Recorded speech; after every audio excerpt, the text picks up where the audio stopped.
You've probably never heard of Washington Valley. That's because the government erased it 3 years ago, after the deer started changing. I know how insane that sounds. If I read that sentence online a few years ago, I probably would have laughed, closed the tab, and moved on with my day. But I'm telling the truth. And if this post uploads before the signal dies again, maybe somebody out there still has time.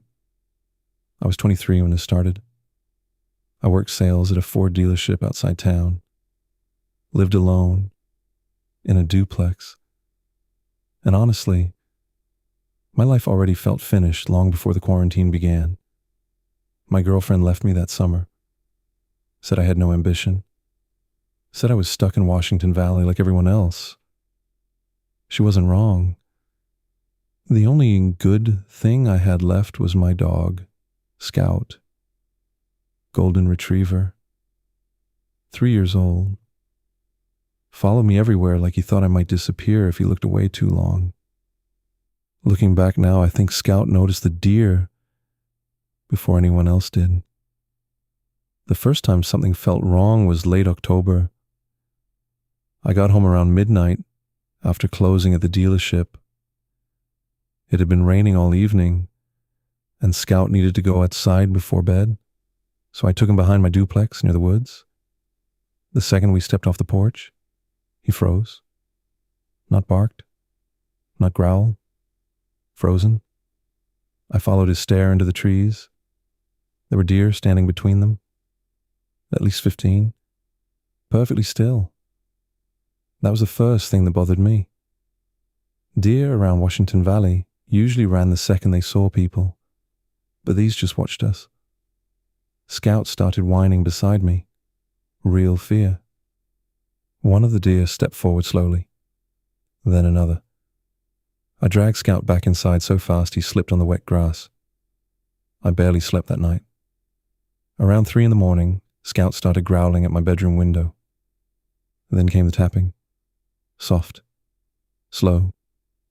I looked outside. A deer stood inches from the glass, staring directly into my room.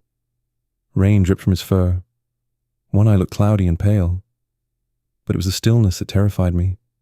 It didn't blink, didn't move. Then slowly, it tilted its head, exactly like a person would. I shut the blinds immediately. The next morning, I convinced myself I was overreacting. That's what everybody in Washington Valley did. We ignored things until they became impossible to ignore anymore. A week later, hunters started disappearing. Then people started talking about deer standing in roads at night refusing to move. Others claimed they saw them watching houses through windows. Everybody laughed about it. Nobody laughed very hard. Then my coworker Martin changed. Martin was loud, always joking, always talking. One afternoon he froze mid-conversation in the dealership break room and stared out the window behind me. "Do you hear them moving at night too?" he asked quietly. "What?" "The deer." He smiled after he said it. Too slowly. A few days later, Martin attacked another salesman during lunch. Bit into his neck hard enough people couldn't pull him off. I saw the whole thing. The worst part wasn't the blood. It was Martin's face. He looked terrified while he was doing it. Like part of him knew something was wrong but couldn't stop. The dealership shut down after that. Officially, it was temporary due to public safety concerns. Nobody believed that. Military trucks started appearing around town at night. Roadblocks blocked the highways. Internet service got worse every day. Then my ex called me crying. "I tried looking Washington Valley up online," she said. "What?"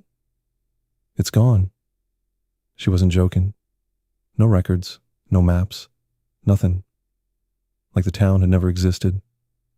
That was when I finally got scared.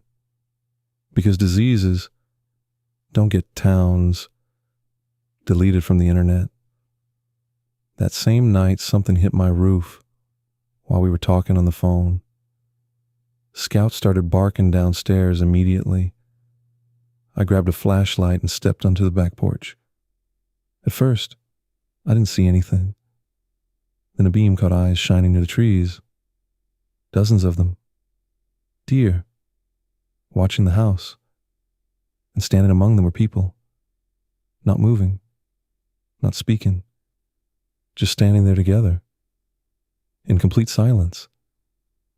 Then the call disconnected. That was the last time I ever spoke to her. A week later, the quarantine officially started. The government called it a wildlife-transmitted neurological disease. Nobody was allowed to leave Washington Valley anymore. At first, people treated it like a temporary inconvenience. Stores stayed open.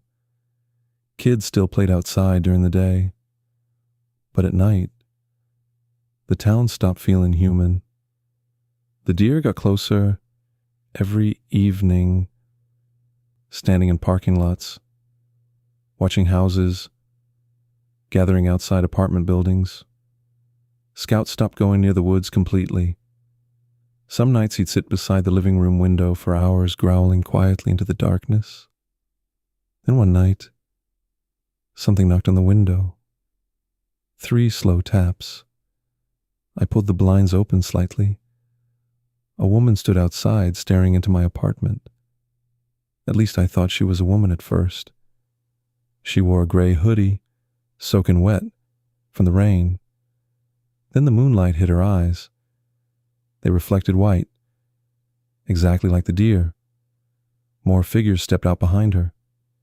People, standing with the deer, watching my apartment.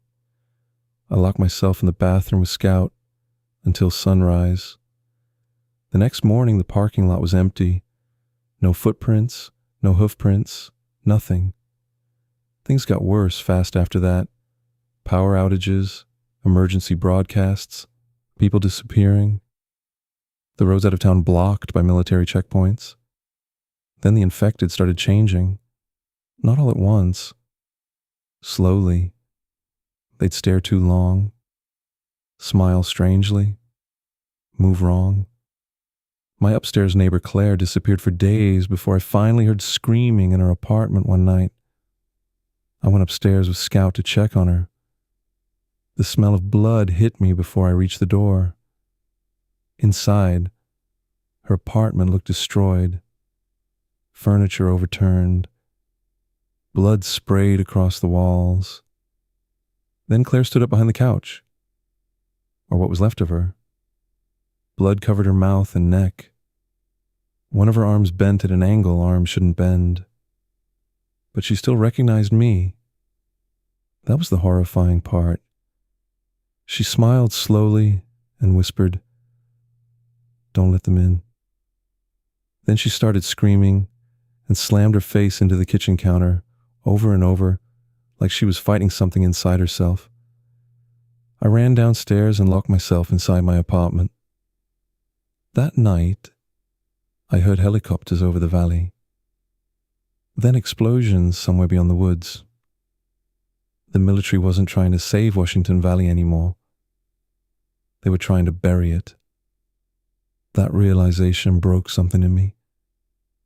Then Scout disappeared. I woke up sometime after midnight and found the front door slightly open. Scout was gone. I searched outside with a flashlight until I found paw prints leading toward the woods. No blood, no signs of a struggle. Just tracks. I followed them to the tree line before stopping, because standing between the trees were dozens of white reflective eyes watching me. And somewhere deeper in the woods, I heard Scout bark once. Then nothing. I never saw him again after that. Not really. A few days later, I saw him standing in the parking lot beside Martin and a group of deer. He looked thin, dirty, and when he lifted his head toward my apartment window, his eyes reflected white, too. I think that was the moment I realized Washington Valley was already dead. The infected wandered openly through town after that. The deer followed them everywhere. Then one day everything went quiet. No screams, no helicopters, no gunshots, nothing. It felt like the whole town was holding its breath. That was when I started writing this. Maybe because I knew I wasn't getting out.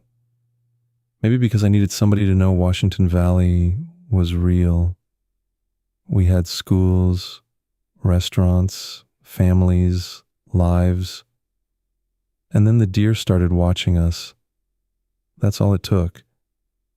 I found an old picture of Scout while writing this. It was from last spring before any of this happened. He was sitting in the passenger seat of my truck, looking happier than I think I've ever been. I attached it below. If anyone sees him, please don't hurt him. I don't know if he's infected. I don't know if dogs carry this thing. I don't know anything anymore. But I know he was a good dog. And I know he was scared. The sun is going down now. I can see movement near the woods again. There are hundreds of deer standing between the trees, and among them are people. Martin, Claire, others I recognize from town. They're all staring at my apartment, waiting. Something just knocked on the front door downstairs. Then again, I can hear hooves outside. I'm going to upload this while I still can. If you're reading this, don't come looking for Washington Valley. You won't find it. The maps were changed. The roads were rerouted.